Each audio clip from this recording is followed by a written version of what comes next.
She never should have been there.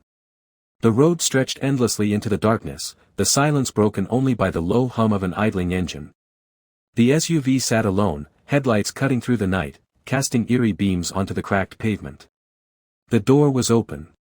Blood had already begun to pool beneath the woman slumped in the passenger seat.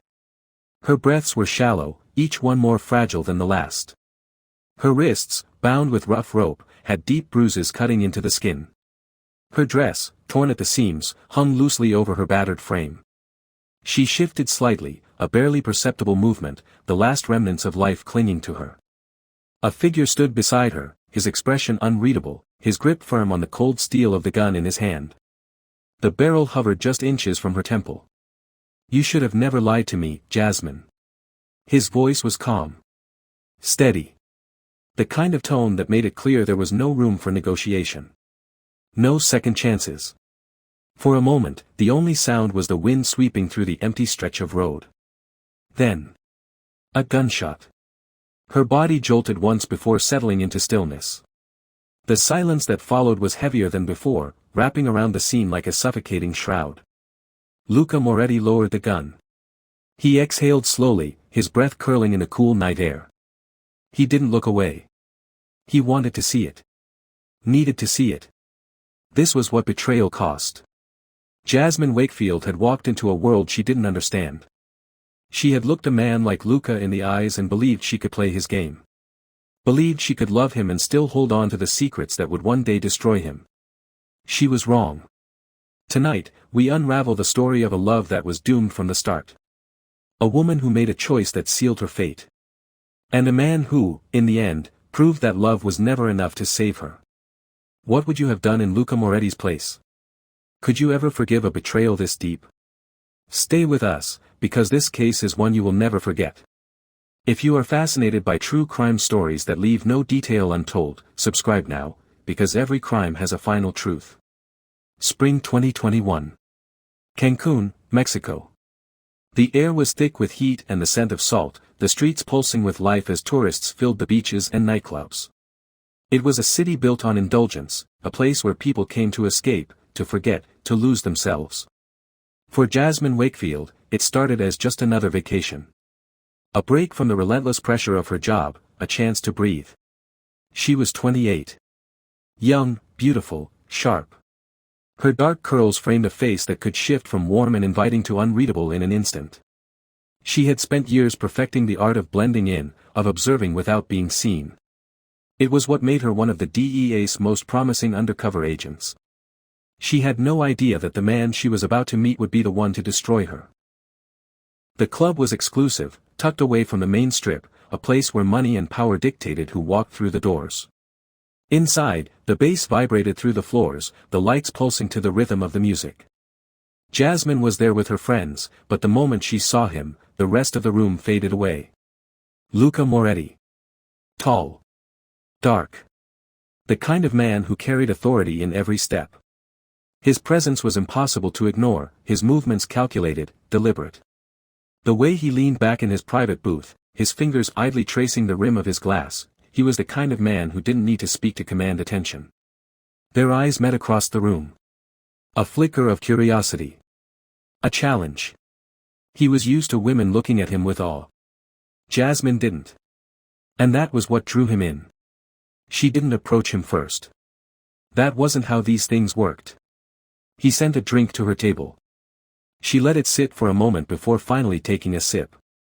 A silent acceptance. He walked over minutes later, sliding into the seat beside her, his voice smooth, accented. "You didn't strike me as the type to drink what a stranger sends you." She turned to him, her lips curving slightly. "And you didn't strike me as the type to send drinks instead of just asking a woman to join you." For the first time in years, Luca laughed. A real laugh. That was the night it began. The first of many. At first, Jasmine told herself it was harmless.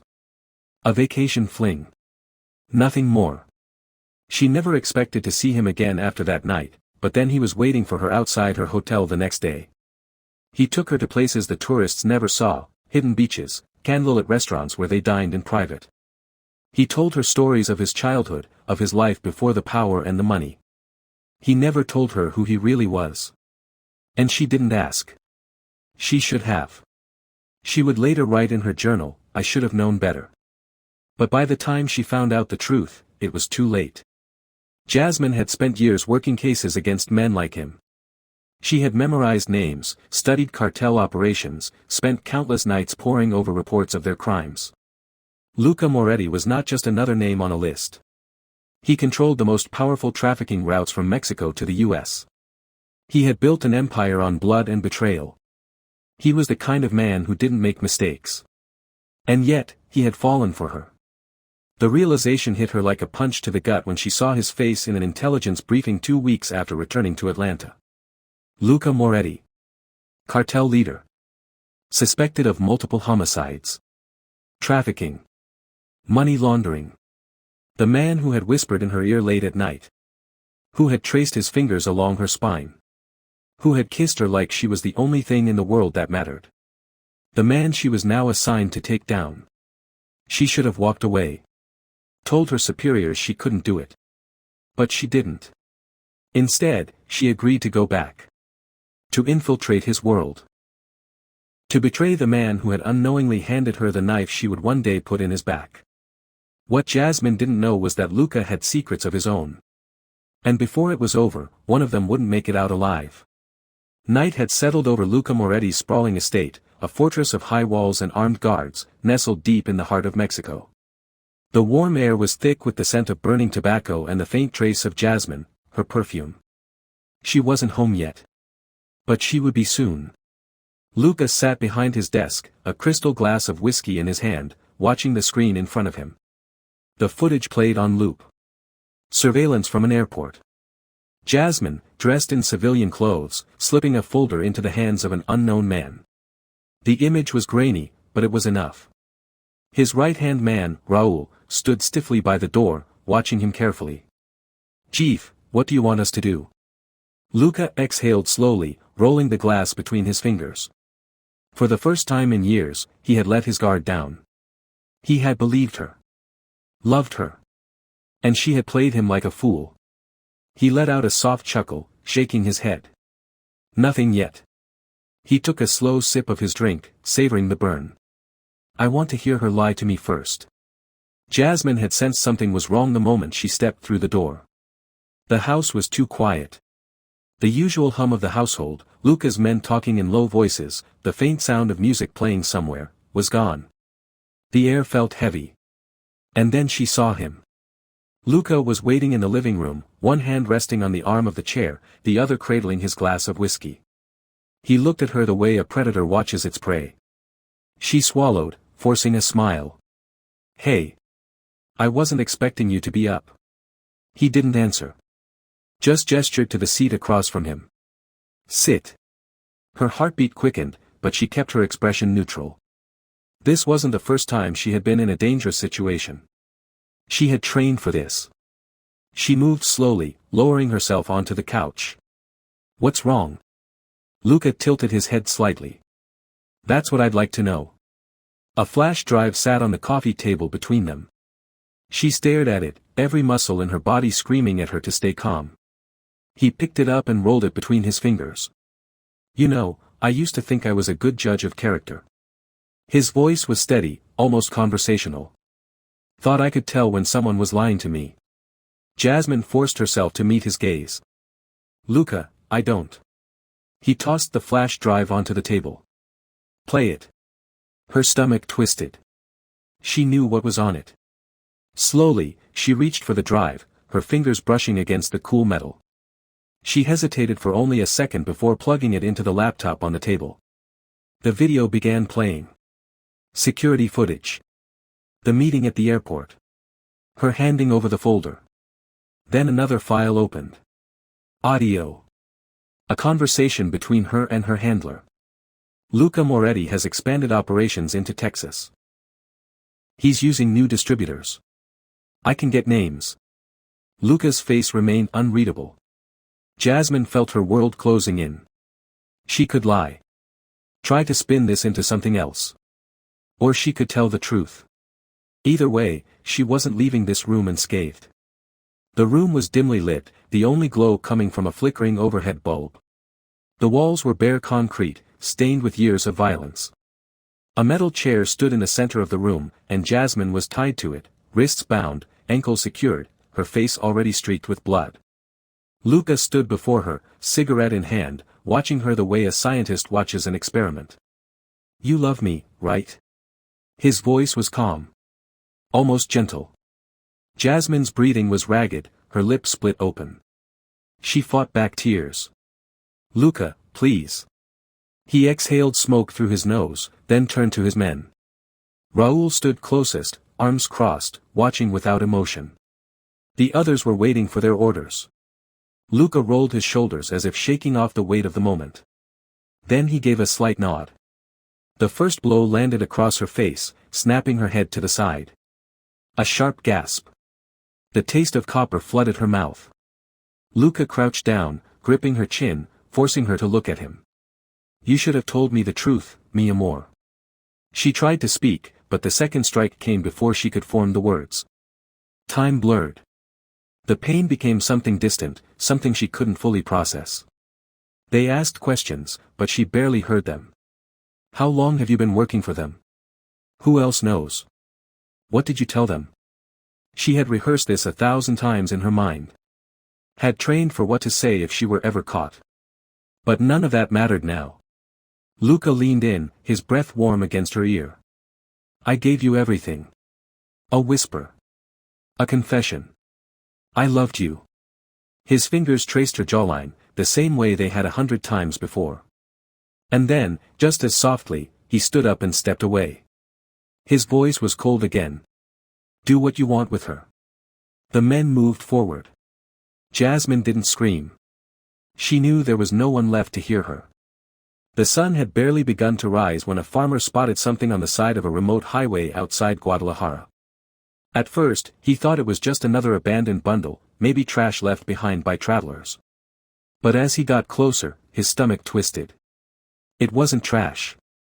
It was a woman. Jasmine Wakefield's body lay motionless in the dirt. Her dress was torn, her wrists raw from restraints. Her eyes, still open, stared blankly at the sky. A final, frozen moment of terror. Forensic teams arrived within the hour. The coroner's report would later confirm what they already suspected. She had been tortured. She had suffered. And then, she had been discarded like she was nothing.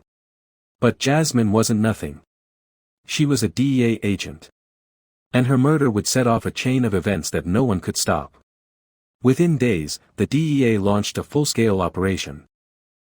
They had been building a case against Luca Moretti for years, but now, it wasn't just about drugs or money laundering.